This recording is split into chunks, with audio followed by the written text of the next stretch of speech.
ব্যবসায়ীদের শীর্ষ সংগঠন এফবিসিসিআই ও চট্টগ্রাম চেম্বারের সাবেক সভাপতি মাহবুবুল আলমের বাড়িতে যৌথ অভিযান চালানো হয়েছে। চট্টগ্রাম নগরের সুগন্ধা আবাসিক এলাকায় সোমবার মধ্যরাত থেকে কয়েক ঘণ্টা ব্যাপী এই অভিযান চালায় দুদক, র্যাব ও গোয়েন্দা সংস্থা। এ সময় পুরো বাড়িতে তল্লাশি চালানো হয়, তবে কোনো কিছু জব্দ করা হয়নি। জানা গেছে, বাড়িটিতে বিপুল নগদ টাকা ছিল এমন তথ্যের ভিত্তিতে অভিযান চালানো হয়। ক্ষমতাচ্যুত আওয়ামী লীগ সরকারের সাথে সখ্য ছিল মাহবুবুল আলমের। 5 আগস্টের পর দেশ ছেড়ে গিয়ে আর ফেরেননি তিনি। চট্টগ্রামে চোরাচালানের স্বর্ণ বহনের দায়ে বাংলাদেশ বিমানের এয়ারক্রাফট জব্দের ঘটনায় তোলপাড় চলছে এভিয়েশন সেক্টরে। সংশ্লিষ্টরা বলছেন, স্বর্ণ পাচার নিয়ে 1.5 মাস আগেই বিমান কর্তৃপক্ষকে সতর্ক করেছিল কাস্টমস গোয়েন্দা, কিন্তু তাতেও কাজ হয়নি। তাই এখন জড়িতদের শিকড় খোঁজার তাগিদ বিশেষজ্ঞদের। ফখরুল ইসলামের রিপোর্ট।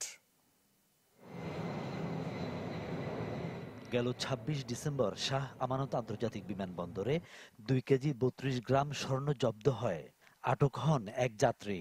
আসনের নিচে স্বর্ণবারগুলো পাওয়ায় বিমান বাংলাদেশের এয়ারক্রাফটটি জব্দ করে কাস্টমস গোয়েন্দা ও তদন্ত অধিদপ্তর, যা নিয়ে সৃষ্টি হয় তোলপাড়।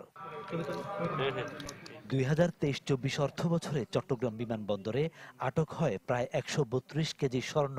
অভিযোগ, পাচার কাজের কোনোটিতে জড়িত থাকে এয়ারলাইন্সের অসাধু কর্মকর্তা-কর্মচারীরা। এরকম বেশ কয়েকটি চালান জব্দের পর গেল 11 নভেম্বর উড়োজাহাজ প্রতিষ্ঠানগুলোকে সতর্ক করে চিঠি দেয় কাস্টমস গোয়েন্দা।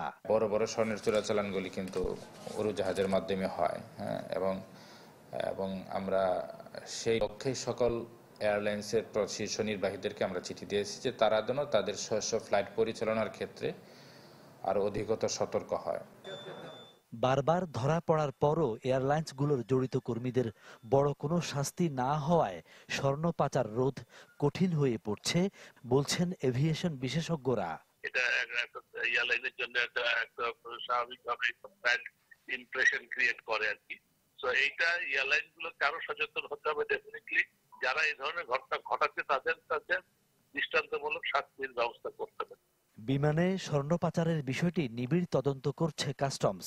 এতে কারো জড়িত থাকার প্রমাণ মিললে ব্যবস্থা নেয়ার কথা বলছে বিমান কর্তৃপক্ষ। যদি তারা কমপ্লিসিট হয়, এয়ারলাইন্স এটার সাথে জড়িত থাকে, তাহলে কিন্তু তারা কেউই আইনের ঊর্ধ্বে নয়, তারাও আইনের আওতায় আসবে এবং আমরা কাস্টমস আইন এবং অন্যান্য আইন পর্যালোচনা করে সেইগুলো আইনগতভাবেই আমরা ব্যবস্থা নেব। এটা ইনভেস্টিগেশন করতে হবে। ইনভেস্টিগেশন করবে নিশ্চয়ই বিমান ম্যানেজমেন্ট। যদি এরকম কাস্টমসের কাছ থেকে কোনো ইনস্ট্রাকশন পায়, কোনো নির্দেশনা পায়, তাহলে বিমান কর্তৃপক্ষকে ইনভেস্টিগেশন করবে। ইনভেস্টিগেশন করার পরে যেটা তথ্য বের হয়ে আসবে সেই অনুযায়ী ব্যবস্থা নেবে। বছর 10 আগে ঢাকায় দেশে প্রথমবারের মতো কোনো এয়ারক্রাফট জব্দ হয় স্বর্ণ পাচারের ঘটনায়। চট্টগ্রামে এয়ারক্রাফট জব্দ দেশে দ্বিতীয় ঘটনা।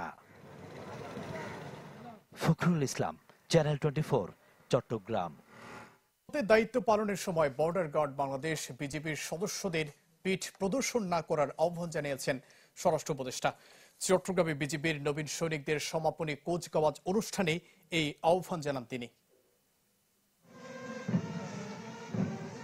বর্ডার গার্ড বাংলাদেশ বিজিবির 102তম রিক্রুট ব্যাচের প্রশিক্ষণ সমাপনী। তাই মঙ্গলবার চট্টগ্রামের সাতকানিয়ায় বাইতুল ইজ্জত ট্রেনিং সেন্টারে ছিল এই কুচকাওয়াজ। আনন্দঘন এই আয়োজনে কুচকাওয়াজ পরিদর্শন এবং অভিবাদন গ্রহণ করেন স্বরাষ্ট্র উপদেষ্টা মোহাম্মদ জাহাঙ্গীর আলম চৌধুরী। তার সাথে ছিলেন বাহিনীর মহাপরিচালক মেজর জেনারেল মোহাম্মদ আশরাফুজ্জামান সিদ্দিকী। এবারে 46 জন নারী সহ 695 জন রিক্রুট প্রশিক্ষণ শেষ করে বিজিবিতে যুক্ত হন। এর মধ্যে সেরা হন মোহাম্মদ নাইম মন্ডল। উপদেষ্টার কাছ থেকে ক্রেস্ট গ্রহণ করেন তিনি। পরে প্রদর্শিত হয় আকর্ষণীয় ট্রিক ডিল এবং ব্যান্ড ডিসপ্লে। দীর্ঘ 23 সপ্তাহের কঠোর প্রশিক্ষণ শেষে এই সৈনিকেরা বিজিবিতে এমন সময় যুক্ত হলেন যখন দেশে সূচিত হয়েছে এক নবদিগন্তের। তাই পরিবর্তনের সাথে 4500 কিলোমিটার দীর্ঘ সীমান্ত ও দেশমাতৃকার সার্বভৌমত্ব রক্ষায় দৃঢ় অঙ্গীকারে তারা থাকবেন অবিচল, এমনটাই প্রত্যাশা করা হয়েছে এই সমাপনীতে। পরে সাংবাদিকদের সাথে কথা বলেন উপদেষ্টা। জানান, ভারত সীমান্তে হত্যা বন্ধ সহ চোরাচালান ও অপরাধ দমনে কাজ চলছে।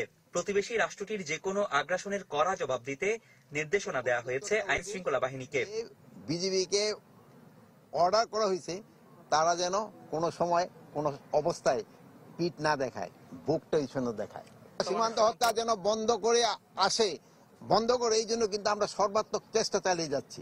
সর্বাত্মক এখন যে লাস্ট যে 2টা হত্যা হয়েছে এই 2টা কিন্তু বিএসএফ এর মাধ্যমে না, এটা হয়েছে লোকালদের মাধ্যমে। মিয়ানমারের অভ্যন্তরে অস্থিরতার জেরে বাংলাদেশ সীমান্তে কোনো শঙ্কা নেই বলেও জানান স্বরাষ্ট্র উপদেষ্টা। এক সময় বন্ধু শত্রু হয়ে যায়, শত্রু বন্ধু হয়ে যায়, এই স্ট্র্যাটেজি কিন্তু চলে। তা আমাদের ক্ষেত্রেও কোন সময় কোন স্ট্র্যাটেজি নিতে হবে এই সম্বন্ধে কিন্তু আমাদের সরকার সবসময় কিন্তু সজাগ আছে। এছাড়া পুলিশ, বিজিবি, আনসার সহ সব বাহিনীর উন্নয়নে নানা উদ্যোগ নেয়ার কথা জানান উপদেষ্টা। রনি দত্ত, চ্যানেল 24, বাইতুল ইজ্জত, সাতখানিয়া, চট্টগ্রাম। এসো দেশ বদলায়, পৃথিবী বদলায় এ প্রতিবাদে বান্দরবানেও নেওয়া হয়েছে তারুণ্যের উৎসব উপলক্ষে নানা কর্মসূচি। প্রায় 2 মাস ব্যাপী উৎসবের অংশ হিসেবে মঙ্গলবার সকালে বের করা হয় বর্ণাঢ্য র্যালি। জেলা প্রশাসকের কার্যালয় থেকে শুরু হওয়া র্যালিটি কয়েকটি সড়ক ঘুরে একই স্থানে গিয়ে শেষ হয়। বিভিন্ন শিক্ষা প্রতিষ্ঠানের ছাত্রছাত্রী ছাড়াও র্যালিতে জেলা প্রশাসক শাহ মুজাহিদ উদ্দিন সহ প্রশাসনের কর্মকর্তারা যোগ দেন। যুব ও ক্রীড়া মন্ত্রণালয়ের আয়োজনে হচ্ছে এই তারুণ্যের উৎসব।